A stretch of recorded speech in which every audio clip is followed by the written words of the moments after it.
तो ये जो कारक है, अब मैं आपको ये कारक समझाऊंगा, तो थोड़ा सा आप वेट करेंगे।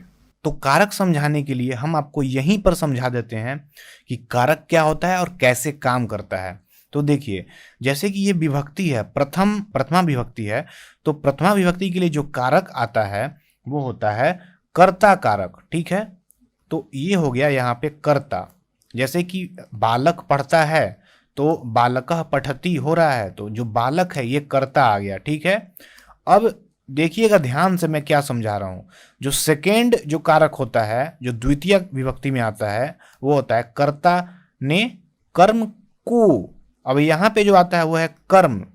और ध्यान से देखिएगा कि जब हम इस कर्ता की बात कर रहे हैं तो ये इसका यहाँ पे हम ने उपयोग करते हैं, ने काम में लेते हैं। जैसे कि बालक ने, मैंने, राम ने। और जब हम कर्म की बात करते हैं तो यहां पर आएगा बालक कर्ता ने कर्म को।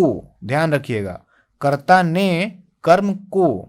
जैसे कि बालक को पढ़ना है, बालक को पुस्तक दो, बालक को ये करो, बालक को वो करो। तो जब भी आप किसी वाक्य में को से आप अगर रिलेशन बन रहा है तो वहां पर जो हम विभक्ति यूज करते हैं वहां पे हम द्वितीय विभक्ति यूज करते हैं। और इसी के लिए यहाँ पे इतने सारे विभक्ति दिए गए हैं, क्योंकि किसी भी ग्रामर में आप तो एक ही बात तो बार बार नहीं बोलेंगे किसी को कि हम बालक पढ़ता है, बालक पढ़ता है, बालक पढ़ता है। बार बार तो ये नहीं बोलेंगे, बालक को और भी चीज़ें की जरूरत पड़ सकती है। जैसे कि बालक को पढ़ना है, बालक के लिए पढ़ना है, बालक की मम्मी, बालक के पापा, बालक को टेबल पे बिठाओ। तो वाक्य में तो बहुत सारा वैरायटी आ रहा है। तो उसी वैरायटी को पूरा करने के लिए हम यहाँ पे क्या करते हैं, कारक को पढ़ते हैं। अब जो तृतीय विभक्ति में जो कारक आता है, जैसे कि कर्ता ने कर्म को करण से, तो अब जो कारक आएगा वो आएगा करण। तो यहाँ पे मैं लिखूंगा तृतीय विभक्ति के लिए, वो मैं लिखूंगा करण। ठीक है, राइटिंग पे ध्यान मत दीजिएगा थोड़ा। करण, कर्ता ने, याद करिए मेरे साथ साथ, कर्ता ने कर्म को करण से, करण से। तो यहां पर करण से जब आपने लिखा है तो इसका ताल्लुका जब वाक्य में से बने, जैसे कि बालक कलम से लिखता है, तो उसके लिए हम तृतीय विभक्ति को यूज करते हैं। अब चतुर्थी विभक्ति में जो कारक आता है वो कारक है, अब फिर से पढ़िए ऊपर से, कर्ता ने कर्म को करण से संप्रदान। अब मुझे याद है इसीलिए मैं लिख रहा हूं, आपको भी याद करना चाहिए। तो अब जो आता है वो होता है संप्रदान। मैं इसको अच्छे से लिखता हूं, एक मिनट। तो ये देखिए मैंने यहाँ पे लिखा संप्रदान। तो कर्ता ने कर्म को करण से संप्रदान के लिए, याद रखिए ये चीजें याद करते चलिए, के लिए।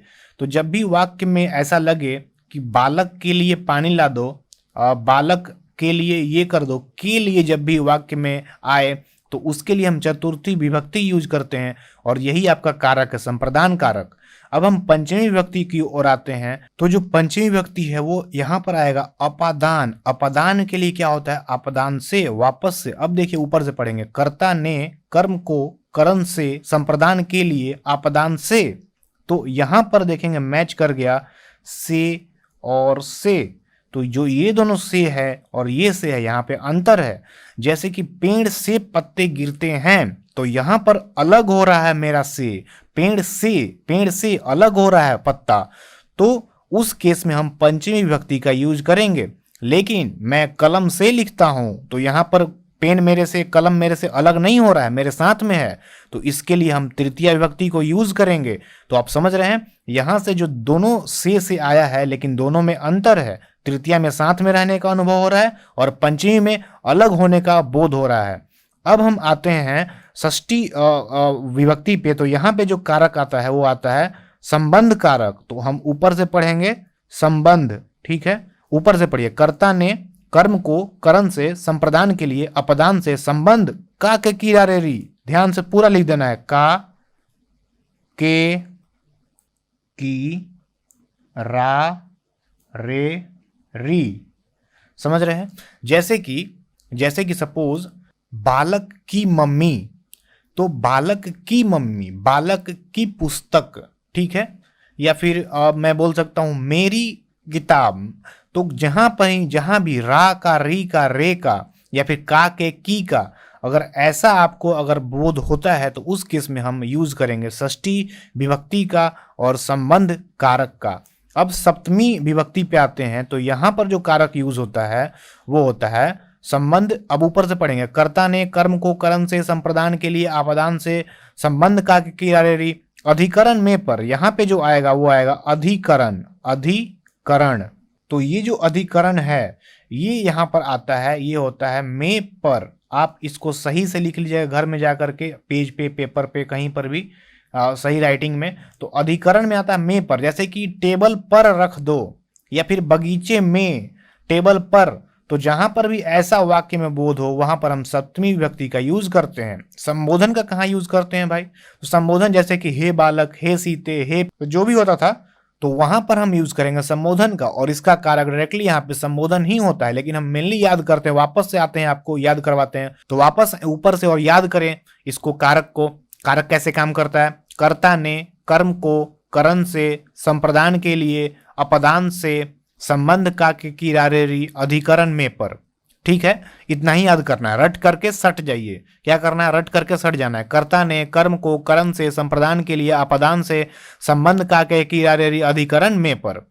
तो कहाँ कहाँ यूज करते हैं? जैसे कि जब मुझे ने का यूज, जहां बालक ने, तो वहां पे हम कर्ता का यूज करेंगे, प्रथमा विभक्ति का यूज करेंगे। जहां पर कर्म, जैसे कि बालक को, बालक को, तो जहां पर भी को का यूज है वहां पे द्वितीय विभक्ति का यूज करेंगे। जहां पर से, जहां पर हम किसी कलम से लिखते हैं साथ में और से का यूज आ रहा है वहां पे हम तृतीय विभक्ति का यूज करेंगे, करण, करण कारक का यूज करेंगे। संप्रदान के लिए, जहां पर के लिए यूज हो, समझ गए आप? तो आप इस चीज को, आप अभी कारक को भी समझ गए हैं, आप शब्द रूपाणी को भी समझ गए हैं। ये शब्द रूपाणी है, शब्द रूप है बालक का, और आप धातु रूप भी समझ चुके हैं, जो कि मैंने आपको पट का दिखाया, गम का दिखाया था। तो अब धातु रूप भी आप समझ चुके हैं। तो अब मैं आपको वो चीज सिखाने वाला हूं जो मैंने आपको कुछ देर पहले बोला था, और वो चीज है